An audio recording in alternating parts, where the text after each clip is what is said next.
तारीख था 23 जून 1757। बंगाल के पलाश के घने पेड़ों के बीच दो सेनाएं आमने सामने खड़ी थीं। एक ओर 50,000 सैनिकों वाली बंगाल के नवाब सिराजुद्दौला की विशाल सेना थी, तो वहीं दूसरी ओर केवल 3,000 सैनिक खड़े थे, जिसका नेतृत्व रॉबर्ट क्लाइव कर रहा था। अगर कोई उस समय यह युद्ध देखता तो बिना सोचे कह देता कि अंग्रेजों की हार तय है, लेकिन युद्ध के परिणाम ने सबको चौंका दिया। आखिर ऐसा क्या हुआ कि केवल एक व्यापार करने आई कंपनी भारत की सबसे अमीर रियासत को अपने सामने झुका गई? क्या सचमुच अंग्रेजों की ताकत इतनी ज्यादा थी, या फिर इस हार की असली वजह बंगाल के महलों के भीतर रची गई एक साजिश थी, जिसने भारत के भविष्य हमेशा के लिए बदल दिया? आज के इस डॉक्यूमेंट्री में हम प्लासी के युद्ध की कहानी जानेंगे। लेकिन सवाल यह है कि आखिर अंग्रेजों ने पूरे भारत में सबसे पहले बंगाल को ही अपना निशाना क्यों बनाया? इसका जवाब छिपा था बंगाल की अपार संपत्ति में। उस समय बंगाल केवल आज का पश्चिम बंगाल नहीं था, उसमें बांग्लादेश, बिहार और उड़ीसा भी शामिल थे। यानी यह पूरे भारतीय उपमहाद्वीप का सबसे बड़े और सबसे समृद्ध प्रांतों में से एक था। गंगा, ब्रह्मपुत्र और मेघना नदियां मिलकर यहाँ सुंदरबन डेल्टा बनाती है। यह दुनिया का सबसे उपजाऊ डेल्टाओं में गिना जाता है। इसी उपजाऊ भूमि की वजह से बंगाल में हर साल भरपूर खेती होती थी। धान, गन्ना, जूट, रेशम, कपास और कई दूसरी फसलें यहाँ प्रचुर मात्रा में पैदा होती थी। खेती के साथ साथ बंगाल अपने मलमल, रेशमी वस्त्र और सूती कपड़ों के लिए दुनिया भर में प्रसिद्ध था। यूरोप के अमीर लोग बंगाल के बने कपड़ों को विलासिता की वस्तु मानते थे। यही कारण था कि पुर्तगाली, डच, फ्रांसीसी और अंग्रेज सभी यूरोपियन कंपनियां बंगाल में अपने व्यापारिक कारखाने लगाने चाहते थे। 1707 में औरंगजेब की मृत्यु के बाद मुगल साम्राज्य धीरे धीरे कमजोर होने लगा। दिल्ली के बादशाह का प्रभाव दूर दराज के प्रांतों पर कम होता चला गया। यही वह समय था जब कई सूबेदार लगभग स्वतंत्र शासकों की तरह व्यवहार करने लगे। सबसे पहले बंगाल ने व्यवहारिक रूप से अपनी स्वतंत्र पहचान बनाई। अब बंगाल का नाम एक समृद्ध प्रदेश दिल्ली से तो जुड़ा था, लेकिन उसका प्रशासन लगभग स्वतंत्र रूप से चलने लगा था। यही बात यूरोपियन कंपनियों के लिए सबसे बड़ा अवसर बन गई। उन्हें समझ में आ गया कि अब पहले जैसी शक्तिशाली मुगल सत्ता नहीं रही, और यदि बंगाल की राजनीति को प्रभावित कर लिया जाए तो भारत की सबसे बड़ी आर्थिक शक्ति पर कब्जा किया जा सकता है। लेकिन अंग्रेजों को बंगाल में इतनी ताकत कैसे मिल गई? वे तो भारत में सिर्फ व्यापारी बनकर आए थे। फिर भी कुछ ही वर्षों में स्थानीय शासकों को चुनौती देने की हिम्मत कहां से आ गई? इस सवाल का जवाब हमें ले जाता है 1717 ईस्वी में। उस समय मुगल साम्राज्य पर शासन कर रहे थे बादशाह फारुखसियर। कहा जाता है कि वे एक बार गंभीर रूप से बीमार पड़ गए थे। दरबार के कई प्रसिद्ध हकीम और वैद्य उनका इलाज करने में असफल रहे। तभी ईस्ट इंडिया कंपनी ने अपने एक अंग्रेज सर्जन डॉक्टर विलियम हैमिल्टन को भेजा। हैमिल्टन ने उनका इलाज सफलतापूर्वक कर दिया। स्वस्थ होने के बाद फारुखसियर ने इनाम के रूप में ईस्ट इंडिया कंपनी को एक विशेष शाही फरमान जारी किया। यही फरमान आगे चलकर इतिहास में 1717 का फरमान कहलाया। इस फरमान के तहत कंपनी को बंगाल में लगभग 3,000 रुपये वार्षिक शुल्क देकर व्यापार करने की अनुमति मिल गई। लेकिन इससे भी अधिक महत्वपूर्ण था दस्तक का अधिकार। दस्तक एक प्रकार का शुल्क मुक्ति व्यापारिक पास था। जिस माल के पास दस्तक होता था उस पर सामान्य चुंगी या फिर आंतरिक टैक्स नहीं लगाया जाता था। मुगल शासन का उद्देश्य केवल कंपनी के आधिकारिक व्यापार को सुविधा देना था, लेकिन अंग्रेजों ने इस सुविधा का धीरे धीरे दुरुपयोग करना शुरू कर दिया। कंपनी के अधिकारी अपने निजी माल में भी दस्तक का इस्तेमाल करने लगे। इतना ही नहीं, वे कई भारतीय व्यापारियों का माल भी अपने नाम पर ले जाने लगे ताकि उन पर कोई भी कर न देना पड़े। नतीजा यह हुआ कि भारतीय व्यापारी पूरा टैक्स देते थे, लेकिन अंग्रेज बिना टैक्स दिए व्यापार करते थे। इससे स्थानीय व्यापारियों को भारी नुकसान होने लगा। बंगाल के नवाबों की आय भी लगातार घटने लगे, क्योंकि सरकार का बड़ा हिस्सा व्यापारिक करों से आता था। यानी जो फरमान कभी एक इनाम के रूप में दिया गया था, वही धीरे धीरे बंगाल के आर्थिक संकट का कारण बनता जा रहा था।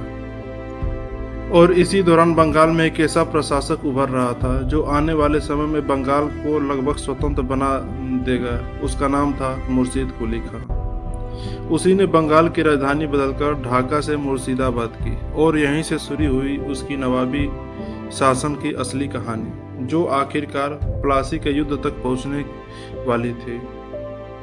1717 के शाही फरमान के बाद अंग्रेजों को व्यापार में बड़ी सुविधाएं मिल चुकी थी, लेकिन उस समय बंगाल की सत्ता अभी तक उनके हाथ में नहीं आई थी। मुर्शीद कुली खान शुरुआत में वह मुगल साम्राज्य के अधीन बंगाल का दीवान था।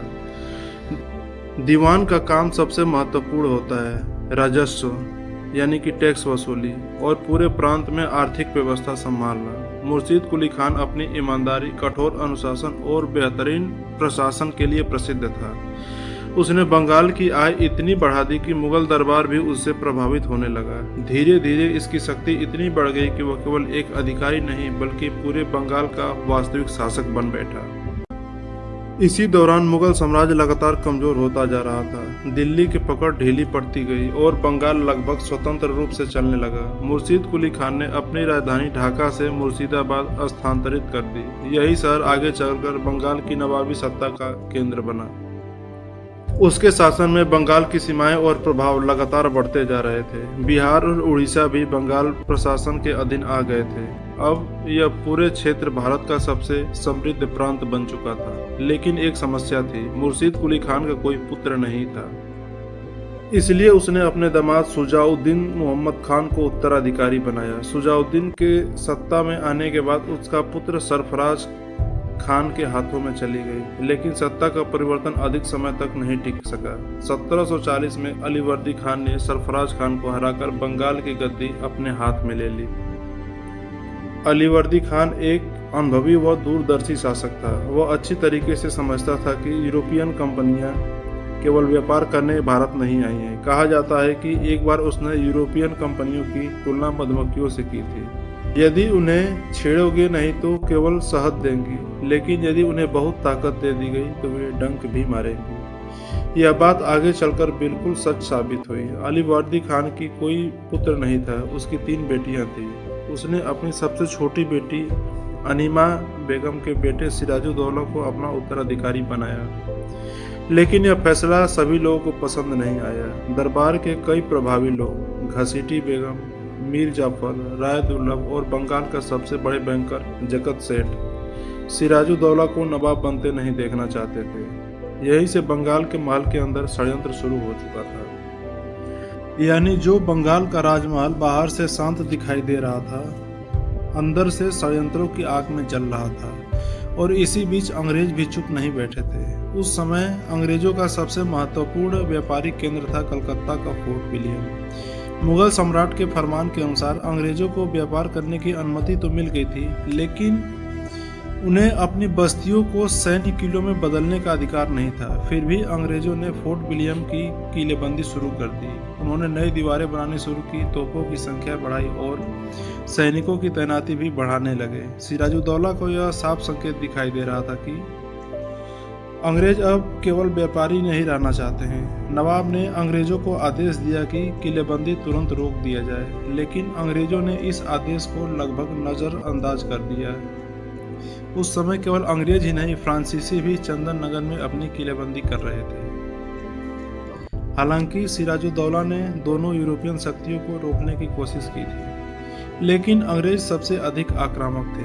तब नवाब ने फैसला लिया कि अगर अभी कार्रवाई नहीं की गई तो भविष्य में बंगाल की सत्ता खतरे में पड़ सकती है। जून 1756 में सिराजुद्दौला अपनी सेना के साथ कलकत्ता पहुंचता है और कुछ ही मिनटों में फोर्ट विलियम पर कब्जा कर लिया। अंग्रेजों के कई अधिकारी भागकर फुल्टा नामक स्थान पर चले गए और यहीं से अंग्रेजों ने मद्रास को मदद करने का संदेश भेजा। इसी दौरान एक घटना का अंग्रेजों ने खूब प्रचार किया, जिसे इतिहास में ब्लैक होल ऑफ कलकत्ता नाम से जाना जाता है। अंग्रेज अधिकारी जॉन जेफानिया हॉलवेल ने दावा किया कि नवाब के सैनिकों ने 146 लोगों को एक छोटी सी काल कोठरी में बंद कर दिया था, जहां दम घुटने से 123 लोगों की मृत्यु हो गई थी। लेकिन इतिहासकार इन दावों पर विश्वास नहीं करते हैं। उनका मानना है कि हॉलवेल ने इस घटना को बढ़ा चढ़ाकर प्रस्तुत किया है ताकि इंग्लैंड में नवाब के विरुद्ध जनमत तैयार किया जा सके और सैन्य कार्रवाई को उचित ठहराया जा सके। लेकिन एक बात तय है, इस घटना ने अंग्रेजों को बदला लेने का बहाना जरूर दे दिया। कुछ ही महीनों बाद जनवरी 1757 में मद्रास से एक सेना बंगाल पहुंची। इस सेना का नेतृत्व कर रहा था रॉबर्ट क्लाइव, जिसने फोर्ट विलियम पर दोबारा कब्जा कर लिया और अब युद्ध लगभग तय हो चुका था।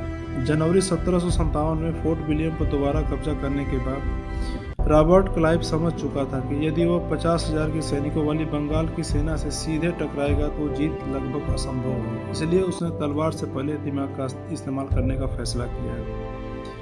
रॉबर्ट क्लाइव ने बंगाल के उन प्रभावशाली लोगों को तलाश करना शुरू किया जो किसी न किसी कारण से सिराजुद्दौला से नाराज थे।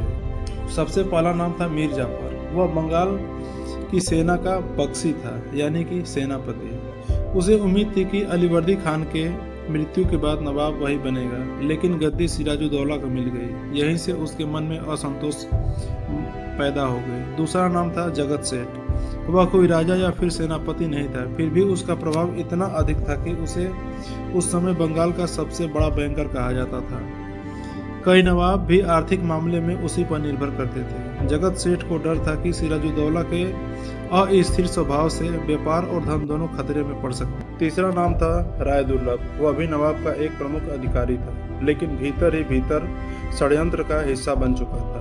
और फिर आता एक बेहद दिलचस्प किरदार अमीर चंद, जो एक धनी व्यापारी था, जो अंग्रेजों और षड्यंत्रकारियों के मध्यस्थता की भूमिका निभा रहा था। लेकिन जब उसे पूरी साजिश का पता चला तो उसने क्लाइव के सामने एक शर्त रखी। उसने कहा, अगर मुझे भारी धनराशि नहीं दी गई तो मैं पूरी योजना सिराजुद्दौला को बता दूंगा। कुछ विवरणों के अनुसार उसने 30 लाख रुपए और नवाब के खजाने में हिस्सेदारी की मांग की थी। क्लाइव के सामने बड़ी समस्या खड़ी हो गई थी। अगर अमीर चंद की बात मानता तो भारी नुकसान होता, और अगर नहीं मानता तो पूरी साजिश उजागर हो सकती थी। तब क्लाइव ने एक ऐसी चाल चली जिसे आज भी ब्रिटिश इतिहास का सबसे विवादित चालों में गिना जाता है। उसने 2 अलग अलग समझौते करवाए। पहला असली समझौता, जिसमें अमीर चंद के लिए कोई धन नहीं था। दूसरा नकली समझौता था, जिसमें अमीर चंद की सारी मांगें मान ली गई थी। अमीर चंद को केवल नकली दस्तावेज दिखाया गया था ताकि वह शांत रहे, लेकिन असली समझौते पर ही सभी प्रमुख लोगों ने हस्ताक्षर किए थे। जब प्लासी का युद्ध समाप्त हुआ और अंग्रेज जीत गए, तब अमीर चंद को पता चला कि उसके साथ धोखा हुआ है। कहा जाता है कि इस घटना के बाद उसे गहरा मानसिक आघात पहुंचा था। उधर मीर जाफर को अंग्रेजों ने बंगाल का नवाब बनाने का वादा किया यदि वो सिराजुद्दौला के साथ उनका साथ देता है तो। बंगाल की सेना का सबसे बड़ा सेनापति युद्ध से पहले ही अब अंग्रेजों से मिल चुका था। अब तो युद्ध केवल एक औपचारिकता ही बचा था। आखिर कैसे कुछ ही घंटों में हजारों सैनिकों की विशाल सेना बिखर गई। 23 जून 1757 की सुबह भागीरथी नदी के किनारे बसे पलासी के घने जंगल में 2 सेनाएं आमने सामने खड़ी हो चुकी थी। इसी पलास के पेड़ों के कारण इस स्थान का नाम पलासी पड़ा। एक तरफ बंगाल के नवाब सिराजुद्दौला की 50,000 की विशाल सेना थी। उसके पास 50 बड़ी तोपें थी। फ्रांसीसी सेना के 50 प्रशिक्षित तोपची और बंदूकधारी भी नवाब का साथ दे रहे थे। दूसरी तरफ ईस्ट इंडिया कंपनी की सेना थी, जिसका नेतृत्व कर रहा था लेफ्टिनेंट कर्नल रॉबर्ट क्लाइव। उसके पास कुल लगभग 3,000 सैनिक थे। इनमें से 900 यूरोपियन सैनिक थे और लगभग 2100 भारतीय सैनिक शामिल थे। साथ ही उसके पास केवल 12 तोपें थी। यदि केवल संख्या देखी जाए तो अंग्रेजों की हार साफ दिखाई दे रही थी। लेकिन इस युद्ध का फैसला विश्वासघात से तय हुआ। नवाब की सेना का सबसे महत्वपूर्ण सेनापति मीर जाफर, राय दुर्लभ और यार लुत्फ खान अपनी अपनी टुकड़ियों के साथ मैदान में मौजूद तो थे, लेकिन मूक दर्शक बनकर देखते रहे। कुछ इतिहासकार तो यहाँ तक कहते हैं कि प्लासी में असली युद्ध हुआ ही नहीं था। उनका तर्क ये है कि जब सेना का सबसे बड़ा हिस्सा पहले ही निष्क्रिय किया जा चुका था तो परिणाम पहले ही तय हो चुका था। तब मैदान में हुई लड़ाई केवल एक औपचारिकता भर रह गई थी। हालांकि अधिकांश इतिहासकार इसे वास्तविक युद्ध भी मानते हैं। इसकी जीत का सबसे बड़ा कारण अंग्रेजों की सैन्य शक्ति नहीं थी, बल्कि मीर जाफर और अन्य दरबारियों का विश्वासघात था। और युद्ध कुछ ही घंटों में समाप्त हो गया। बाद में रॉबर्ट क्लाइव ने अपने पत्र में लिखा कि यदि नवाब के सभी सेनापति ईमानदारी से लड़ते तो अंग्रेजों के लिए यह जीत असंभव था। कुछ विवरणों में यह भी उल्लेख मिलता है कि निर्णायक हमला बहुत कम सैनिकों ने किया था। प्रसिद्ध इतिहासकार के.एम. पडिक्कर ने लिखा था कि प्लासी का युद्ध वास्तव में एक युद्ध नहीं बल्कि राजनीतिक सौदा था। यहीं से शुरू हुई भारत के आर्थिक लूट का एक नया अध्याय। अंग्रेजों का असली उद्देश्य युद्ध जीतना नहीं बल्कि वे बंगाल के सत्ता पर नियंत्रण पाना चाहते थे। 29 जून 1757 को मीर जाफर को बंगाल का नया नवाब घोषित कर दिया गया, लेकिन यह केवल नाम मात्र का नवाब था। असल सत्ता अब धीरे धीरे ईस्ट इंडिया कंपनी के हाथों में जा रही थी। इसी कारण इतिहास में मीर जाफर को अक्सर कठपुतली नवाब कहा जाता है। कुछ इतिहासकार और समकालीन लेखकों ने तो उसे व्यंग में क्लाइव का गधा तक कहा है। अब अंग्रेजों के सामने बंगाल का खजाना खुल चुका था। युद्ध के बाद ईस्ट इंडिया कंपनी, उसके अधिकारियों और सैनिकों को भारी धनराशि दी गई। समकालीन अभिलेखों में कहा जाता है कि कंपनी और उसके अधिकारियों ने करोड़ों रुपए मूल्य की नगद राशि, सोना चांदी और बहुमूल्य उपहार भी मिले। इसी दौरान 24 परगना का क्षेत्र भी कंपनी को सौंप दिया गया। इतिहासकार इस घटना को भारत में व्यवस्थित आर्थिक दोहन की शुरुआती बड़ी घटनाओं में गिनते हैं।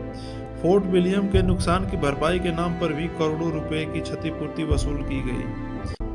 जिस कंपनी ने कभी व्यापार करने की अनुमति मांगी थी, अब वही कंपनी राजाओं से मुआवजा वसूल कर रही थी, नवाब बदल रही थी और प्रांतों पर अपना प्रभाव स्थापित कर रही थी। प्लासी के युद्ध के हार के साथ ही बंगाल में फ्रांसीसी प्रभाव भी समाप्त हो गया। अब अंग्रेजों के सामने यूरोप की कोई बड़ा प्रतिद्वंदी नहीं बचा था। लेकिन प्लासी का युद्ध केवल एक युद्ध नहीं था, यह वह मोड़ था जहां से भारत के इतिहास की दिशा ही बदलनी शुरू हो गई। एक व्यापार करने आई कंपनी अब केवल व्यापारी नहीं रही, वह भारतीय राजनीति की निर्णायक शक्ति बन चुकी थी। अगले कुछ वर्षों में यही कंपनी अपने ही बनाए गए नवाबों को हटाएगी और नए नवाब बनाएगी और फिर एक और निर्णायक युद्ध लड़ेगी, बक्सर का युद्ध। अगर प्लासी ने अंग्रेजों के लिए भारत का दरवाजा खोला था, तो बक्सर ने उस दरवाजे पर अस्थायी अधिकार स्थापित कर दिया।